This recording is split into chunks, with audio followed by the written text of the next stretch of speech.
Hi guys, magandang umaga guys. Ayan, nakapagluto na ako ng aking chop suey. Ayan.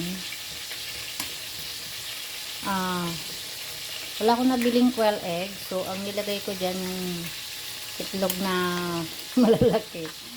Ayan. Ayan guys, ang aking chop suey for tanghalian. Ayan.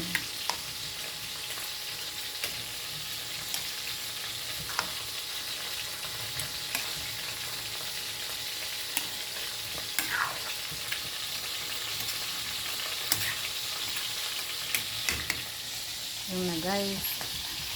Ang aking chop suey. Ayan. At saka nagpiprito ako ng isda. Ayan. Yung mga hindi kakain ng ng gulay ay mag-iisda sila. Saka itlog lang. Ayan. Thank you for watching guys. My chop suey.